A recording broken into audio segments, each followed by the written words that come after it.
Assalamu alaikum everyone, welcome to my YouTube channel. Today we are going to solve numerical of 20 of chapter number 13. So the statement is a car is moving with speed of 18 meter per second due south at one moment and 27.5 meter per second due east 8 seconds later.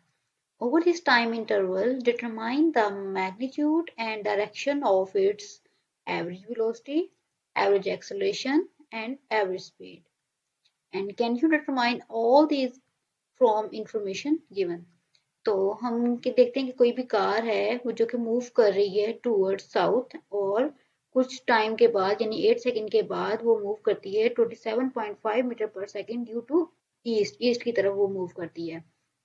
तो यहाँ पे हम देखते हैं कि ये north को हम पॉजिटिव वाई ले रहे हैं और ईस्ट को हम पॉजिटिव एक्स ले रहे हैं।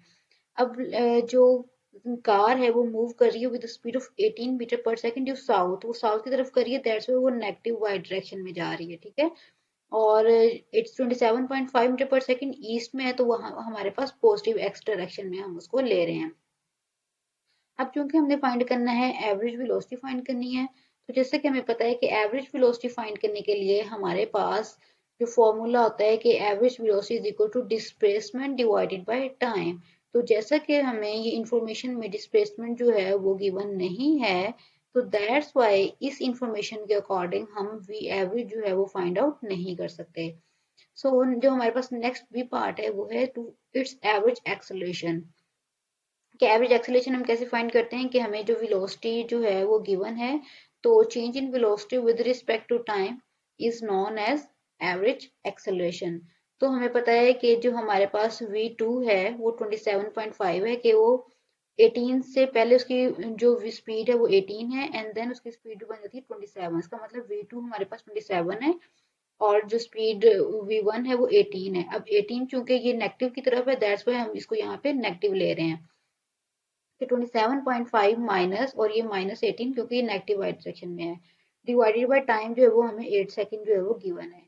तो इसको सॉल्व करते हैं तो हमारे पास इसका ये आंसर आता है कि 3.44 आई प्लस 2.25 जे मीटर पर सेकेंड स्क्वायर। तो ये हमारे पास एवरेज एक्सेलरेशन आ गई। अब चूंकि हमें कहा गया है कि इसकी मैग्नीट्यूड और डायरेक्शन भी फाइंड आउट करनी है, तो हम क्या करते हैं कि 3.44 का जो स्क्वायर लेंगे प्लस 2.25 का स्क्वायर।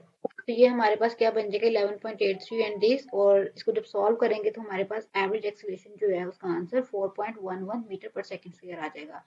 अब क्योंकि हमने इसकी डायरेक्शन भी फाइंड आउट करनी है तो हमारे पास फॉर्मूला था डायरेक्शन फाइंड करने के लिए theta is equal to tan inverse y over x। अब इस केस में हमारे पास y है 2.25 क्योंकि j y को शो कर रहा है और जो i है वो हॉरिजॉन्टल x डायरेक्शन में शो करता है। तो y ओवर x, y हमारे पास 2.25 है, x हमारे पास 3.44 है। तो हम जो सॉल्व करते हैं तो हमारे पास जो थीटा है वो यह रहता है, ठीक है। इसका मतलब जो डायरेक्शन है वो भी हमारे पास फाइंड आउट होगी। अब जो हमने सी पार्ट फाइंड करना था कि what is the average speed, तो सेम एज इट इज जो एवरेज स्पीड है अगर हम उसको देखें वो होती है change in distance with respect to time.